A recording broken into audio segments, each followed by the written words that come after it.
Hello and welcome to another episode of Supper Time Solutions. We've got a great show in store for you this week. I'm here with Dennis Will from South Africa, who is going to prepare some amazing dishes for us. I'm really looking forward to it, and I hope you are too. Dennis, tell us a little bit about yourself. How'd you find yourself in Grand Junction, clear from South Africa? That's a long story, but I'm glad to be in Grand Junction, and I am a professional chef and traveled in many countries, and I just love the way the people in Colorado and Grand Junction accept me and make fun of my language and my pronunciations. I love the accent. Pronunciations of different words. So while I'm cooking, you'll hear strange words like mincemeat, and you'll think, what is that? It's actually ground beef. Okay. And when I say we add a bit of half and half, we actually add half and half. So that normally makes people laugh or laugh, depends. But yes, I love cooking. I've cooked for many years, and today we're going to do 5 dishes today. Monday through Friday. Yes, it's going to be simple dishes, not really simple, but good quality dishes at an economical price. Okay, great. Well, we always try to bring you some new ideas on Supper Time Solutions, and Dennis is going to bring a unique flavor to this episode, so let's get started.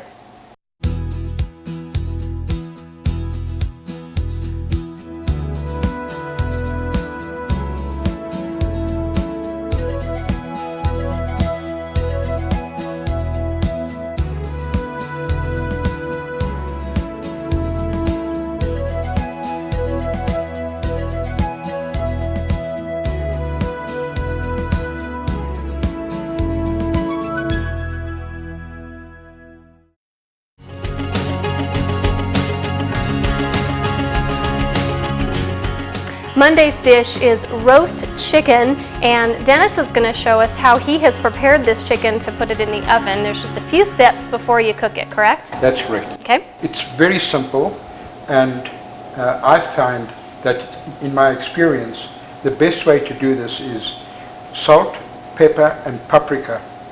And then I truss it with string.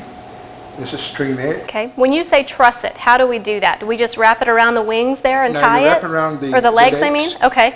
Over the breast and to the back. And, and to your... And just tie it in a bow is all it looks like Yes. you've done. Okay. So normally when you get your chicken, it would be like that.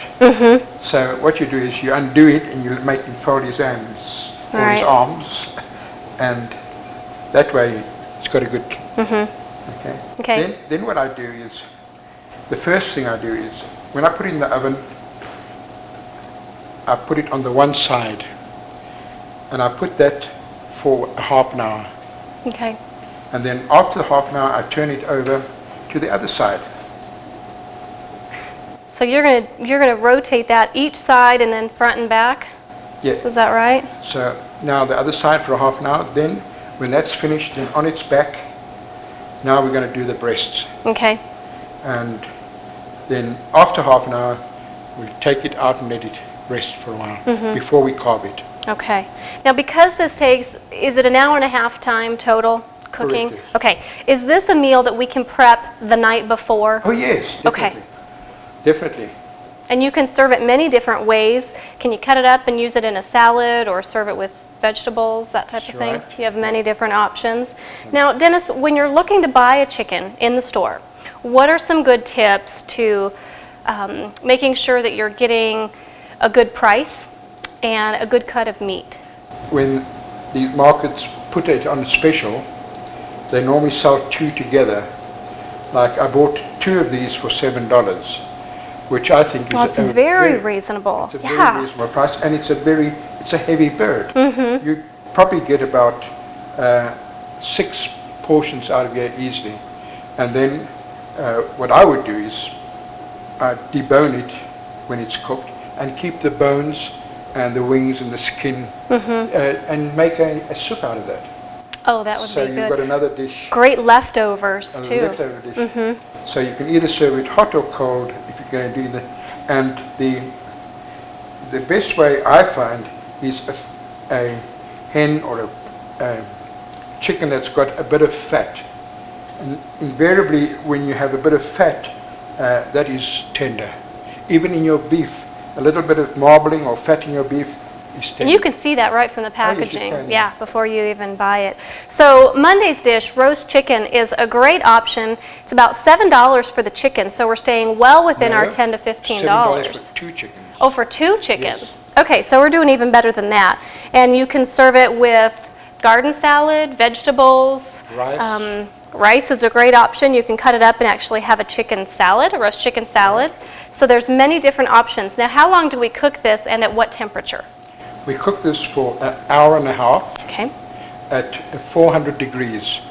So that's a half an hour on each side and a half an hour on the back. Okay, so it takes a little bit longer than usual. Again, this is one that you can prepare the night before if you'd rather. So for a very economical dinner, you have roast chicken on Monday evening.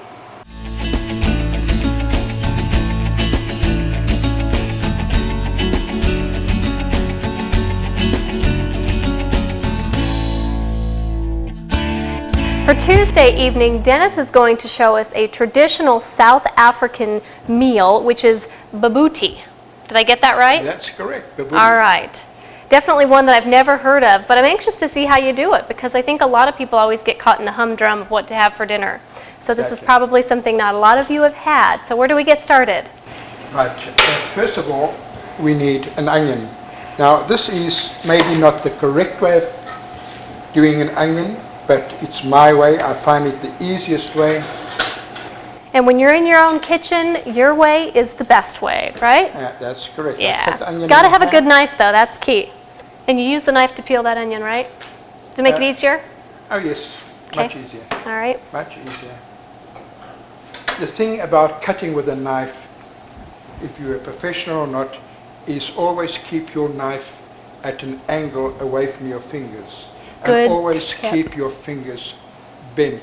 Okay. So if you do it that way, then the chances of cutting your finger are very, very slim. You've been doing that for a little while, huh, Dennis? 1 or 2 years. Yeah, I figured. Yes. And so you cut, you want to try it? No, go ahead. You sure? Angle, the knife at an angle. You're doing And great. away from your fingers. I like my fingers. No, that's why you do it away Uh-huh. from your fingers. If I tried that, we'd be here all day. And you don't have to be fast. As long as you do it properly. There's no awards for speeding, cutting, but there is awards for keeping your fingers. That's it. Right. Then what I like to do is I take this and in the pan, Okay. saute it. Now it's calling for 2 onions. 2 onions, and this is 1 and this is 2, right? That's correct. Okay. So Dennis, we're sauteing the onions in the pan for what, 5 minutes? About That 5 works? minutes, yes. Okay. That works. All right. Then we're going to add a bunch of the other ingredients. We've got beef, and you've put everything in a separate bowl. Does that make it easier, or are you just dumping? Much easier because it's pre-measured and you're not guessing. Right. And that guessing sometimes makes you So it helps to change get the everything flavor. prepared ahead of time, and then Right. you can just dump it in. That's right. Okay. All right. So what are you ready for? We've got, it's telling us to add curry powder. Yes, we've got the curry powder. And let's see, we've got 2 tablespoons of curry powder. 2 tablespoons of curry powder. Yep. Normally when you make a curry, you mix your curry with your onions and you braise it for a bit. Okay, cooking for a few minutes, and then you're going to add the beef, which is 2 pounds of lean beef. Yes. Okay. And this beef, I paid $1.90 $1.90. a pound. Okay. So this 2 pounds All right. is going to give Not you bad. about probably 8 dishes, 8 servings. Okay. All right, so you're making sure to mix that hamburger in really good. That's right. Now we're going to do the garlic. Okay. This won't make it. Let's see. It's 1 clove of garlic, and Dennis is going to crush that for Is us. it 1 or 2? It's just 1. Only 1? Yes. Are you putting more in there? No, I would never do that. Going to give it a little extra kick for us? Yeah. No, you would never do that. You would never stray from No. the recipe there, huh? Never, ever. Isn't that part of the fun of cooking, is just to no, do not your own really. variations? No? Depends who you're cooking for. Oh, okay. What do you Okay, add now? now it's saying add fresh bread after soaking in milk. Really? So 2 slices, that's what it's saying. Oh, okay. So we're going to take 2 slices of fresh bread. Yep. How long do you soak that in milk? Well, I've soaked this for a few hours. A few hours. Okay, So mixing easy. that in there. And at this stage, I like to add a bit of lemon juice. Okay.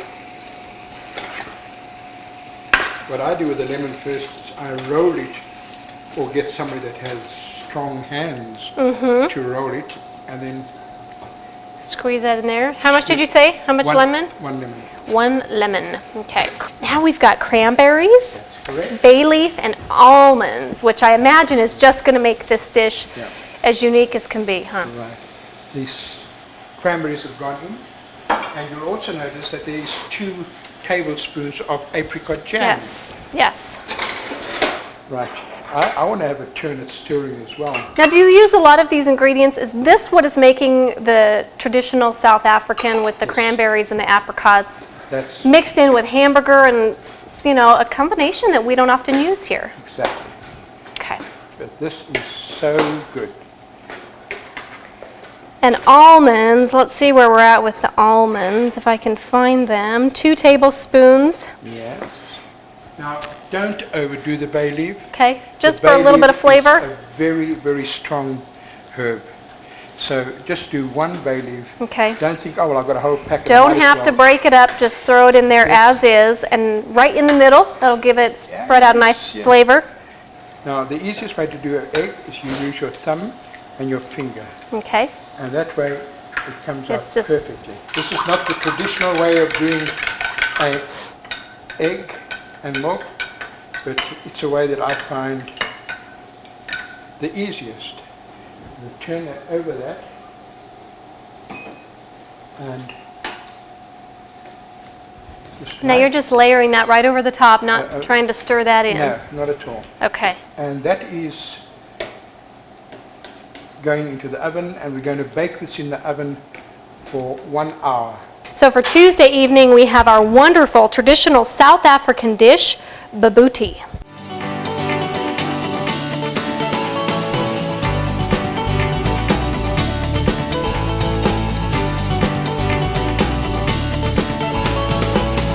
Wednesday's dish is broiled beef flank, which you're going to serve the meat with a wonderful sauce, correct? The meat itself is a flank steak. Now this will serve a family of 4, just this cut of meat. This piece will serve 6 people. How much did you pay for that? This piece I paid $5.50. $5.50? $5.50. Okay. I marinated this overnight Overnight, okay. in teriyaki sauce, Ah, and how much sauce do you want to use? Quarter cup? quarter cup. Quarter cup is Okay. more than enough because you're turning it over. And what I actually did is I put it in one of these lock containers, which I got donated by Target, Okay. and which I am grateful for. And so what we're going to do here is add some olive oil, Oop. just a little bit, All not right. too much. Right, so this goes into the oven Okay. on broil. On broil. Okay, now we've talked about broilers before. Several months back I had to learn where my own broiler in my own kitchen was, which Right. is at the bottom of the stove there, of the oven. So, Right, and that cooks pretty quick Very in the quick. broiler. So just a few minutes on each side? 6 minutes. Okay. 6 Each minutes side? on each side. All right. And then you let it stand for about 5 minutes so that the meat can settle. Okay, perfect. Well, we're going to put the meat in the broiler, and stay tuned because we're going to show you how to make the sauce for Wednesday's broiled beef flank. So Dennis, now we've got the flank steak in the broiler. Now we're going to make the sauce. So how do we get started with the sauce? Well, I've put in 1 cup of water in the saucepan. All right, and we're just bringing that to a boil. Yes, bring it Okay. to a boil. And then a tablespoon of Is that tomato paste? tomato paste. Okay. And seeing that you're so good at stirring, Yeah. That's my cue. Get to work, Karen. Now what I'm going to do is add an unfamiliar dish, and that is I'm going to add an ingredient called bisto. Bisto. Now, we talked about this on the break. This is like au jus sauce, or au jus powder. Yes. Okay, so this is only found in South Africa, from what I understand. No, not this one, right? This one. Yes. Although, if you want to use it, and you go to my website, I have got a South African grocery site there, and you can order any South African produce you like. What is that website, Dennis? That is SA Haute Cuisine. And if you don't have internet access or just want to get the au jus powder, you can certainly get that at Walmart or City Market, any of your grocery stores. Right. So, now I mix that with some cream. okay. How much? Just eyeballing that? Yes. Okay. Can I take over? Can you put Yes. that a little bit lower, please? Absolutely. All right. So that's come to a nice boil. You're just mixing that gently before you add that to the That's right. larger pot there. Okay. So that's pretty thick. Oh, that looks really good. It is good. That looks delicious. Just a few easy, very inexpensive ingredients. Yeah. Okay. And my lock with mushrooms. Lock, I think, is the best invention that has ever come to the market for food. Just You add throw that whole thing in there. The whole thing. Okay. Oh, look at that. And you'll see it will come down. All right. As soon Okay. as those mushrooms start cooking, it will start coming down. Uh-huh. And that's it. That's it. That's all we do. Just a few easy ingredients. Now we're going to put this over the top of the flank steak. That's correct. Right? Okay, so how quick can we have dinner on Wednesday evening? Well, from start to finish within 15 minutes. 15 minutes. And what was our budget for Wednesday? $9. $9. Can't beat that. Wednesday evening, broiled beef flank.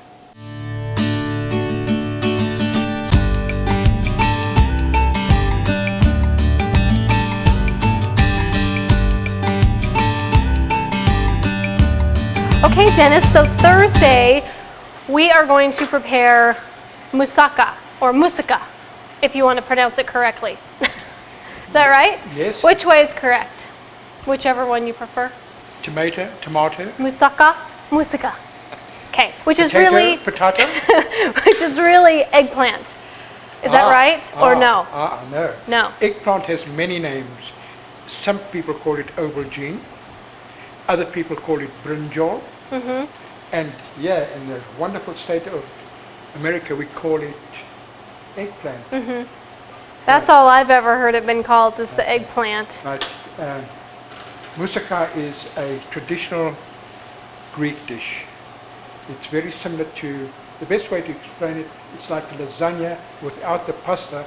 Oh, okay. With aubergine taking the place of the pizza. Okay. Of the pizza. Oh, the pasta. So we're not making boring dishes on this episode of no Supper Time way. Solutions, are we, Dennis? No. We're venturing out. We're doing South African, we're doing Greek. What have we got? 1 or 2 onions in there? We've got 2 onions there. 2 onions we're sauteing as we're preparing that eggplant. That's correct. Okay. All right. Right. So we're just flipping those over pretty consistently, right, for a few minutes? Okay. And then they're cooked. We take them out All right. and And we really only had those on there for just not even 5 minutes, and he flipped those. Because they're going to cook further inside the oven. All right. With the meat dish. It's okay that some of these have blackened. We don't need to worry about that. No. Don't worry about that at all. What I'm going to do now is take the onions and put them into this pan. And again, that's the ground beef. the ground beef. This is